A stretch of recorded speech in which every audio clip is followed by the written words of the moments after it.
Did you know that Viking shamans, known as Seers or volvas, communicated with the spirit world through intense and often perilous rituals? These ancient practices were no joke, involving powerful methods to access hidden realms that required a unique blend of bravery, wisdom, and spiritual connection. Welcome to my channel. Today we are delving into the mysterious and powerful world of Viking shamanic practices. Prepare to uncover the secrets of these ancient seers and their awe-inspiring rituals that played a crucial role in the fabric of Viking society. One of the greatest challenges Viking shamans faced was navigating between the physical and spirit realms. This journey was fraught with dangers and required immense courage and skill. The shamans, or volvas, sought wisdom and insights to guide their people, heal the sick, and influence events. Their ability to access the spirit world was not just a personal journey, but a communal necessity, providing guidance and foresight in times of uncertainty and crisis. The process of becoming a shaman was itself a significant challenge. It often involved rigorous training, initiation rituals, and a deep understanding of the natural and supernatural worlds.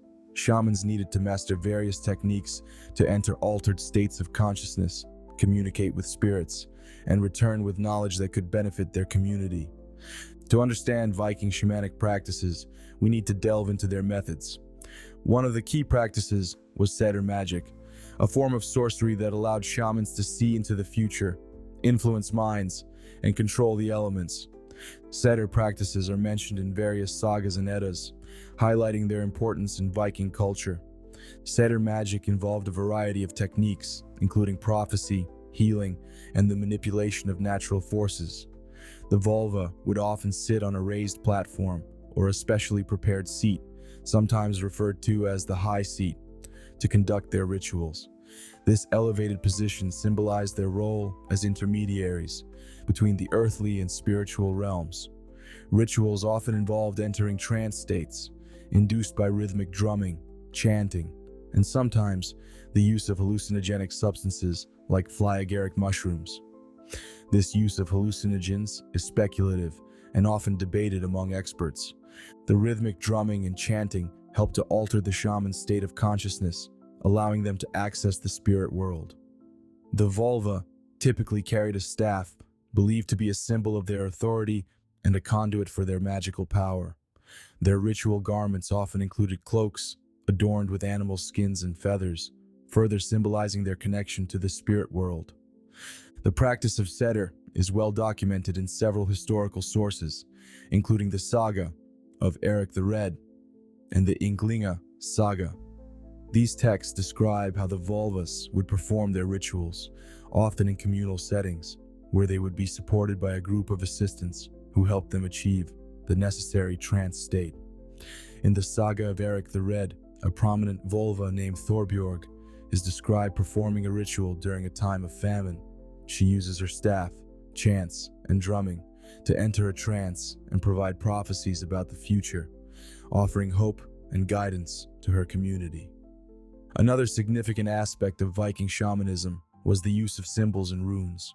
Runes were not only a writing system, but also carried magical significance. Shamans used runes to cast spells, invoke protection, and communicate with the spiritual realm.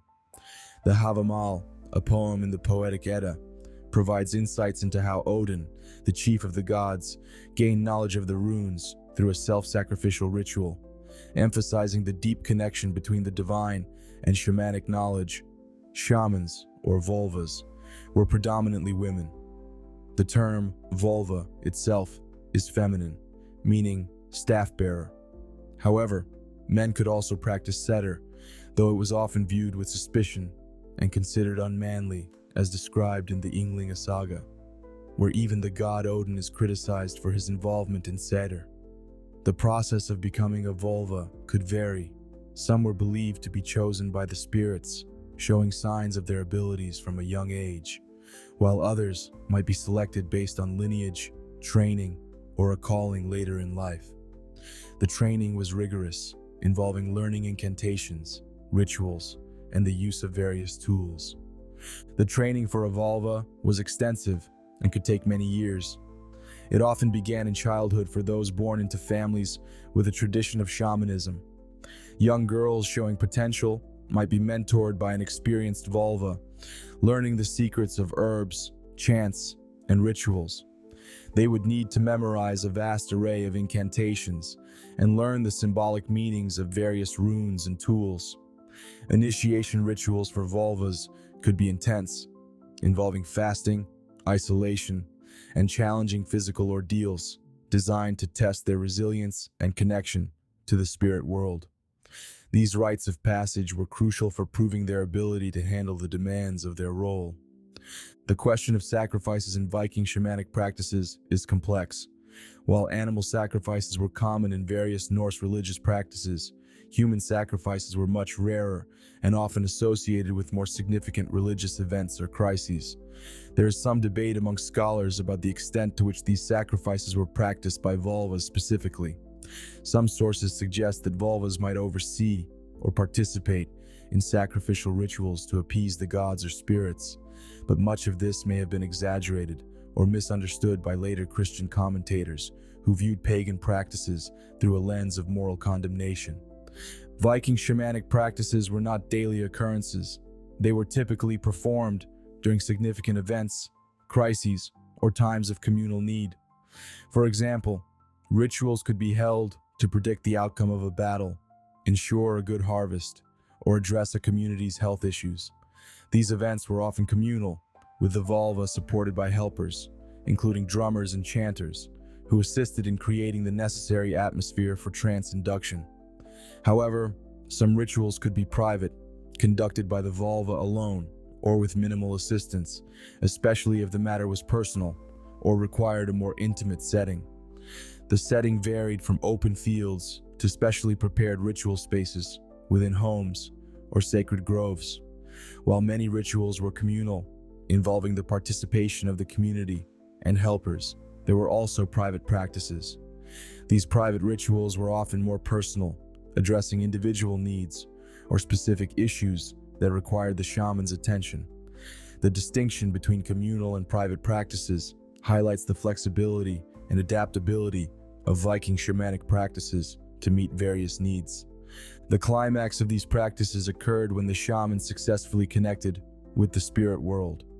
This moment was both awe-inspiring and perilous, as the shaman would communicate with ancestors, gods, or other spirits to gain knowledge or influence events.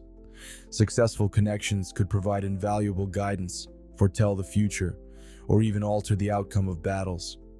The process of entering the spirit world was often marked by dramatic physical and emotional changes. Shamans would enter a deep trance, their bodies trembling and voices chanting in ancient tongues. They might experience visions of flying, journeying through dark forests, or encountering mythical creatures. These experiences were not just symbolic, but were believed to be real journeys into other realms. Another key moment was the ritual of the spa, or prophecy. The volva would enter a deep trance, often induced by prolonged fasting and isolation, to receive visions and messages from the spirit world. These visions were then interpreted to provide guidance for the community.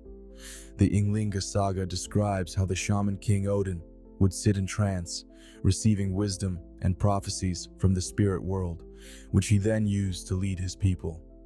The consequences for incorrect divination could be severe, reflecting the high stakes of the shaman's role.